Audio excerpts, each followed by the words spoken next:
In a quiet cul-de-sac just outside Columbus, Ohio, lived Ethan Parker, a reserved but brilliant software developer who preferred clean code over small talk.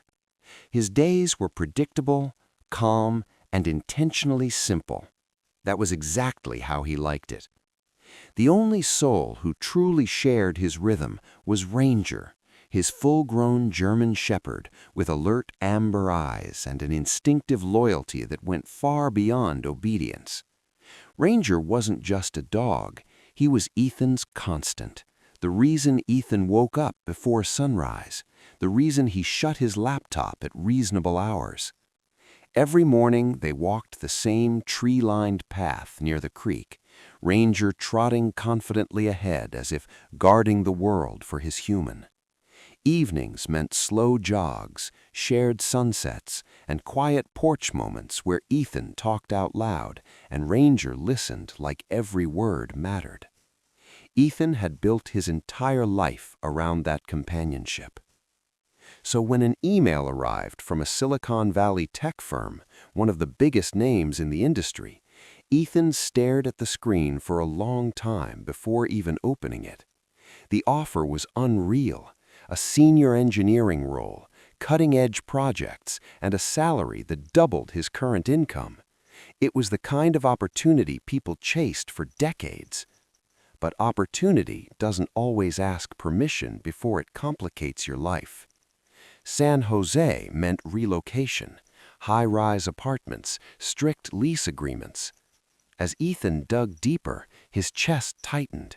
Every building within commuting distance had the same clause: no dogs over 30 pounds. Ranger weighed just over 90. For weeks, Ethan wrestled with the decision. He toured apartments hoping for exceptions. He emailed landlords. He even considered long commutes. Nothing worked. The clock ticked louder with every passing day. Eventually, reality won. Through a respected foster-to-adopt network, Ethan met the Hendersons, a warm couple with a large fenced yard and a teenage daughter who immediately sat on the floor to let Ranger sniff her hands.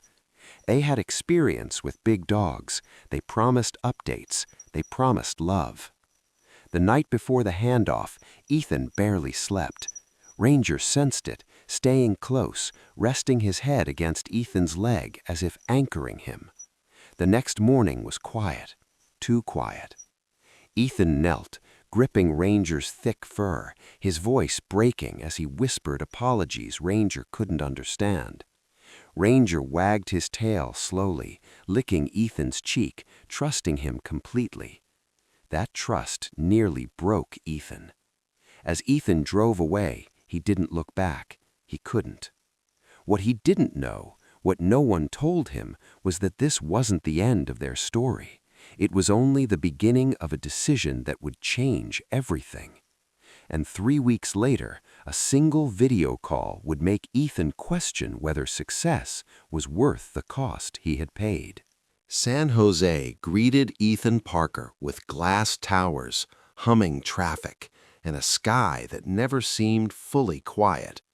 From the outside, his new life looked impressive. Corner office, cutting-edge projects, colleagues who spoke in stock options and innovation metrics. Inside, however, Ethan felt like a guest in his own existence. His apartment sat on the 15th floor, sleek and modern. White walls, polished concrete floors, floor-to-ceiling windows overlooking the city. It was everything the brochures promised, and nothing he needed. There were no paws clicking against the floor, no heavy sighs at his feet while he worked, no morning urgency to step outside and greet the day. The silence was deafening. Ethan filled his schedule to avoid it. Longer hours, networking events, weekend hackathons. But every night when he shut his laptop, the emptiness returned. He'd reach for his phone out of habit, half expecting to see Ranger sprawled across the rug. Instead, he scheduled video calls. The Hendersons were kind and consistent. They showed Ranger chasing tennis balls across the yard, lying under the maple tree, sitting politely during dinner prep.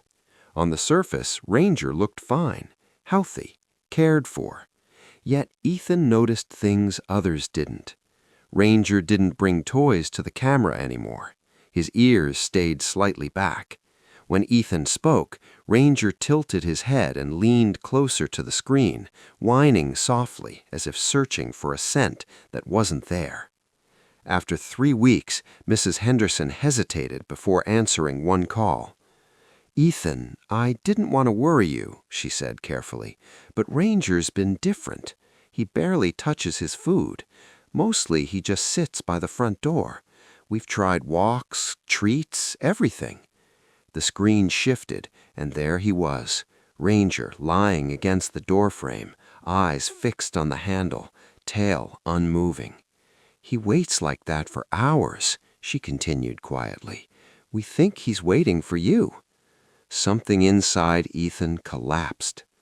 That night, the city lights blurred as Ethan stared out his window. He replayed every moment he had justified leaving. The title, the salary, the prestige. None of it comforted him now. He thought about how Ranger used to sit by the door too, but only to make sure Ethan came home safely. Now, the roles had reversed. Ethan hadn't given Ranger a better life. He had taken away the only one Ranger wanted. Sleep never came. By sunrise, Ethan knew the truth he had been avoiding. He had built a future that didn't include his family, and he wasn't sure he wanted it anymore. The next morning, Ethan would walk into his office carrying a decision that could cost him everything, or finally give him his life back. Ethan arrived at the office earlier than usual, the sun barely rising over the glass skyline. The building buzzed with quiet ambition, engineers clutching coffee, security badges flashing, screens already alive with code.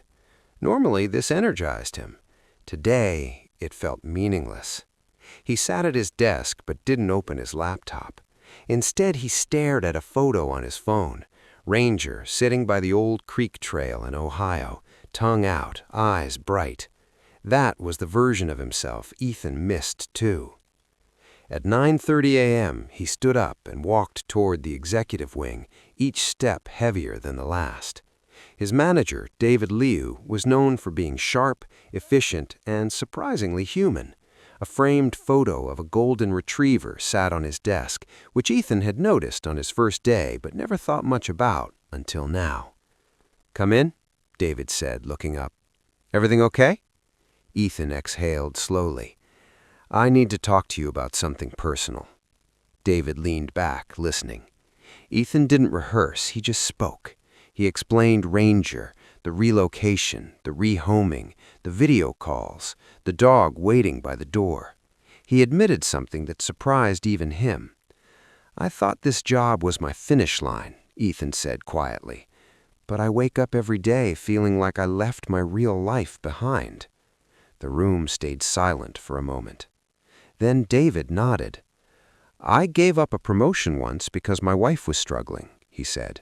"People forget that success means nothing if it costs you your family." Ethan blinked. He hadn't expected that. "There are options," David continued. "We have satellite partnerships, hybrid roles. It wouldn't be immediate, but if you're willing to transition, we can make something work." Hope rushed in so fast it hurt.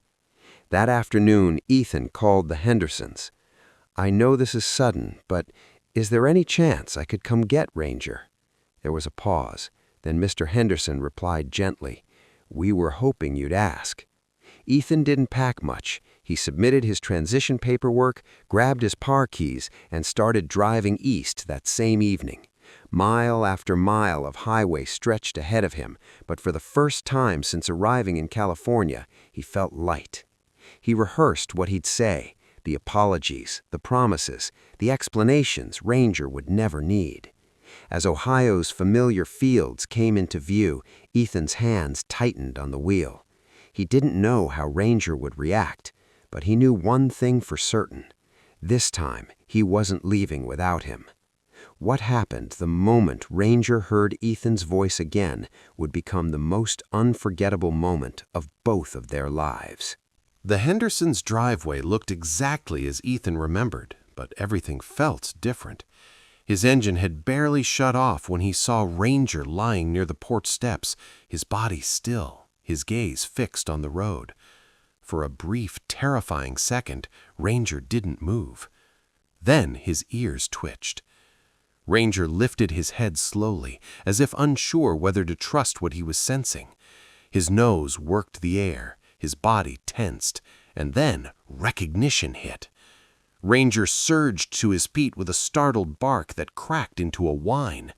His paws slipped against the wood as he sprinted forward, tail whipping wildly behind him. Ethan barely had time to open the door before Ranger collided into him, nearly knocking him back into the car. "Hey, buddy," Ethan laughed through tears, dropping to his knees. Ranger pressed his full weight against him, whining, licking, circling, then pressing closer again as if afraid Ethan might vanish. His entire body trembled, not with fear, but relief. Ethan buried his face in Ranger's thick fur, breathing him in, hands gripping tight like an anchor. "I'm here," Ethan whispered. "I've got you. I'm not going anywhere." The Hendersons watched from the porch, eyes glassy but smiling. Mrs. Henderson wiped her cheeks. "He hasn't done that since the day you left," she said softly. There was no paperwork drama, no hesitation. Ranger walked back to Ethan's car without a backward glance, hopped into the back seat, and curled up like he had always belonged there, because he did. The drive back was quiet.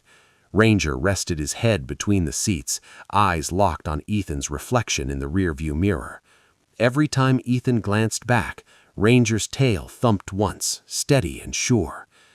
Weeks later, Ethan's life looked very different. He declined a permanent return to California. Instead, he finalized a remote consulting role tied to the same company, trading corporate polish for autonomy. He and Ranger moved west again, but this time to a dog-friendly mountain town near Colorado's national forests. Their cabin sat at the edge of pine trees, with trails starting right outside the door. Mornings meant coffee on the porch and Ranger watching squirrels with professional intensity. Work breaks became hikes. Success became simpler. Ranger no longer waited by doors. He slept at Ethan's feet, followed him from room to room, and reminded him daily of the lesson he almost learned too late. Sometimes the right choice doesn't move you forward, it brings you home. But one final realization, spoken years later, would explain why this decision changed Ethan's life more than any promotion ever could. Years later, Ethan sometimes struggled to explain his life to people he met. On paper, it looked unconventional.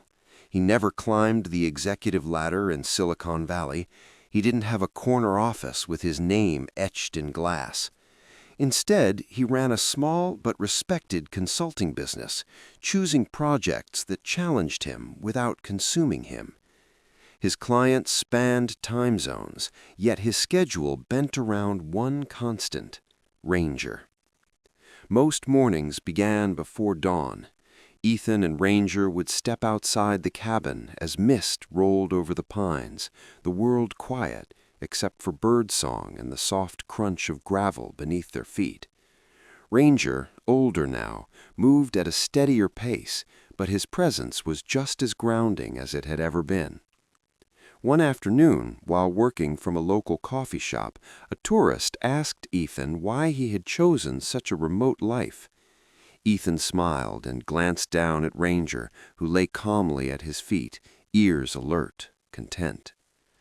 "I almost chose a life that looked successful," Ethan said, "but it didn't feel right." He remembered the night in the high-rise apartment, the silence, the hollow victories, the feeling of having traded meaning for momentum. He remembered Ranger waiting by a door that would never open. That image had never left him. Ranger's muzzle had begun to gray. His steps were slower on longer hikes, and some mornings Ethan carried him up the cabin steps. But Ranger's eyes still held the same certainty. I am where I belong. That certainty became Ethan's compass. He learned to measure his days differently, not by meetings completed or contracts signed, but by moments shared. A quiet walk, a familiar trail, a wagging tail when the laptop closed. One evening, as the sun dipped behind the mountains, Ethan sat on the porch while Ranger rested beside him. Ethan ran his hand through Ranger's fur, feeling the steady rise and fall of his breathing. "I didn't save you," Ethan said softly. "You saved me." Ranger responded by leaning closer, as if agreement didn't need words. Some opportunities demand sacrifice. Others reveal what you were never meant to lose. Ethan finally understood that success isn't about climbing higher. It's about choosing what you're willing to stand still for. And as long as Ranger was by his side, Ethan knew he had chosen well. Because the best life isn't the one that impresses others. It's the one that waits for you at the door and never stops believing you'll come back. And sometimes the most important career decision you'll ever make is choosing who gets to walk beside you for the journey.